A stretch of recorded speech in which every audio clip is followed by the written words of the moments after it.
Hi guys, welcome back again to my channel. It's me here, Ogona, and if you're new to this channel, please do not forget to subscribe, like, share, comment. To my returning subscribers, thank you for always checking back on my channel. In this video, I just want to share my experience as a career mom of two and how I've been doing it with help and without help.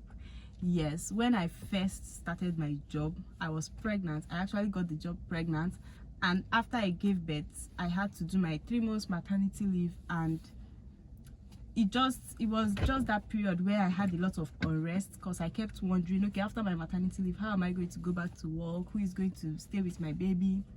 How am I going to be able to leave my child and then go to work?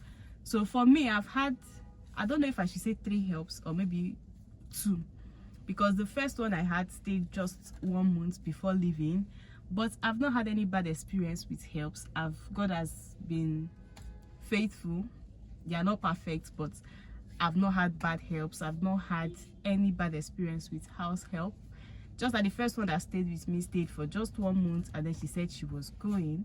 I had to take my baby to crèche when she was about 5 months. Yes, she started crèche about 5 months, and then I had this very nice set of people in her school who really helped me then. So what we usually do is in the morning, I have to get them ready, drop them, and then go to work. And when I'm coming back, because as a nursing mom I close early, then I bring them back home. This comes with its own stress, especially as we know here, a lot of people judge mothers who take their child to daycares or who leave their child with help. But really, if you want to do well in whatever you're doing, these are some of the things that are inevitable, else there will be a lot of distractions. It's also not very okay carrying your child to your shop. Let's say you have a shop and then you have to carry your baby there. The environment is not the best for that child, and if you're working, you obviously can't carry your baby to your office, so you have to sort other means or stay at home. So for me, this is how I cope. Anytime I don't have a help, they have to stay in school till I close from work, and then we come back.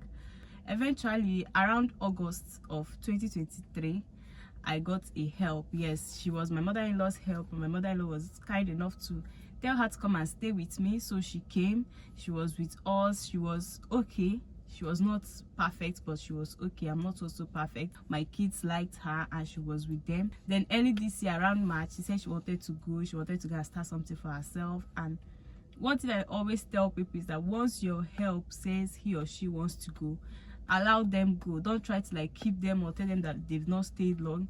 For me, once you just say you want to go, I like the first person I had, when the girl said she wanted to go, her family were like trying to get her to stay, but she wasn't really interested in staying. And then her father was begging me I should release her. I'm like, I have to release her. She's not under bondage, she's not in prison.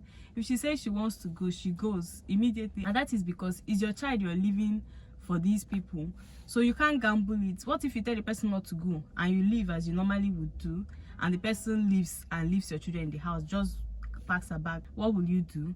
Or maybe because the person wants to go and you said no, the person becomes cranky, angry, and starts to treat your children anyhow they like. Is that better for you?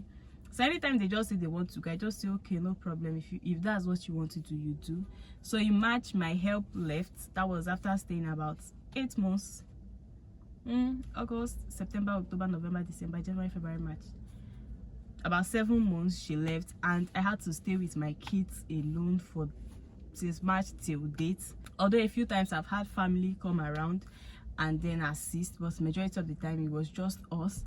And just this month I got a new help, which, to be honest, I like her so much. My kids like her too, although she's just new, like I said. So we are still watching her and all, but we all seem very okay with her. So how are you doing it as a career mom? How have you been juggling it with helps and the rest of it? This is one conversation that we don't have a lot. Also, we never get to hear from these people their own side of the story, how they feel. Doing this job is not always easy. Although you have to do it, is a work. There is no work that is easy. There's no work that is easy. Every job comes with its own difficulty. So if you're a working mom, or if you're even a stay-at-home mom and you have help or helps, how are you dealing with them? How have you been coping as a mom with helps? I find them very helpful. It's not easy staying alone with your children. Like, you have to do everything with them. When we were alone, there were times I had to Like, I don't used to go to market, except I find time when they are in school to go to market. I don't go to market. I always have to buy everything I need from the supermarket or just shops around me, which can be very expensive. Things are expensive already. Just imagine buying like tomatoes from a supermarket. It's going to be outrageous. But because I can't carry them and enter inside the market, I just have to do these things. And even the fact that every time I'm coming out, you have to come out with them, you have to do things with them, it's not always easy. I really can't go out, because how do you go out with your children at all times? Anything you want to do, you're carrying them, so you have to restrict your going out and all of that. Having a help comes with a lot of advantages. I want to know, how is it for you, especially as a working mom who has to leave the house in the morning and come back in the evening? How do you cope with helps or no helps? Just share with me your own situation. What is your current situation? Do you have a help living with you? How are you navigating this life? How are you navigating motherhood and being a human being, being a woman? How has it been for you? Just share with me in the comment section. I'll really appreciate that. Thank you.